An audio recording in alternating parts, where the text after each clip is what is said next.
অভিযোগ নিয়ে বিসিবিতে ক্রিকেটার শহীদের স্ত্রী। বাংলাদেশ ক্রিকেট বোর্ডের বিসিবি বিষয়টি নিয়ে গুরুত্বের সঙ্গে ভাবা উচিত। জাতীয় দলের একের পর এক ক্রিকেটারের সঙ্গে নারীঘটিত অনাকাঙ্ক্ষিত ঘটনার খবর আসছে। এবার এমনই অভিযোগ নিয়ে বিসিবির দুয়ারে হাজির হলেন পেসার মোহাম্মদ শহীদের স্ত্রী ফারজানা আক্তার। দুই ছোট সন্তানকে নিয়ে এসে বিসিবির সভাপতি বরাবর তিনি লিখিত অভিযোগ দিয়েছেন মিরপুর বিসিবির কার্যালয়ে। এরপর সাংবাদিকদের ফারজানা বলেছেন, বিসিবিকে জানানো হয়েছে, বিসিবির সভাপতির বরাবর লিখিত অভিযোগ দিয়েছি, ওরা ওর বাবাকে ডেকে সব সমস্যার সমাধান করে দেবেন। বিসিবির সভাপতির বরাবর লিখিত অভিযোগ দিয়েছি, ওরা ওর বাবাকে ডেকে সব সমস্যার সমাধান করে দেবেন। শহীদের বিরুদ্ধে তার অভিযোগটা কি, সেটি খোলাখুলি বলতে চাননি ফারজানা। বোঝা গেছে তিনি আপ চান, সংসার বাঁচাতে চান, এই কারণে সমাধানের পথ খুঁজছেন।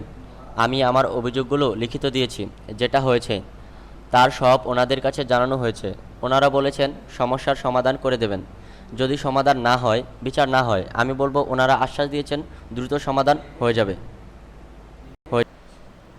ফারজানা এ ব্যাপারে সাংবাদিকদের কিছু না বললেও বিসিবির কাছে তার দেওয়া অভিযোগপত্রে দেখা গেছে শহীদের বিরুদ্ধে তার অভিযোগ নারী গঠিত। ফারজানা তার অভিযোগে জানিয়েছেন 2011 সালে দুজনের বিয়ে হয় পারিবারিকভাবে। তখন শহীদের আর্থিক অবস্থা ভালো ছিল না, তবে সংসার ছিল সুখের। কিন্তু 2015 সালে জাতীয় দলে অভিষেকের পর থেকে শহীদ বদলে যেতে শুরু করেন। এই সময় একাধিক নারী ভক্তের সঙ্গে শহীদের ঘনিষ্ঠতা হয়েছে বলে দাবি করেন ফারজানা। নারী ভক্তের সঙ্গে শহীদের ঘনিষ্ঠতা হয়েছে বলে দাবি করেন ফারজানা।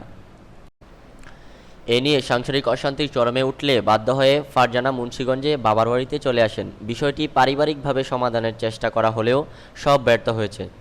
এই কারণে বিসিবির দ্বারস্থ হয়েছেন তিনি। ফারজানার অভিযোগ, তাদের 11 মাস বয়সী মেয়ে আরোহীকে এখনও পর্যন্ত কোলে নেননি শহীদ।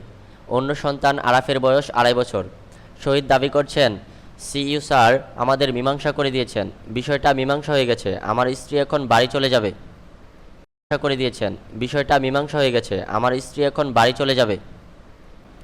এ নিয়ে গত 2 বছরের মতো সময় জাতীয় দলের 4 ক্রিকেটারের বিরুদ্ধে নারীঘটিত অভিযোগ উঠল।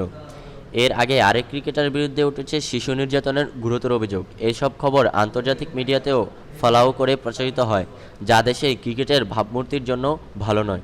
বিষয়টি নিয়ে বিসিবির সত্যি ভাবা দরকার।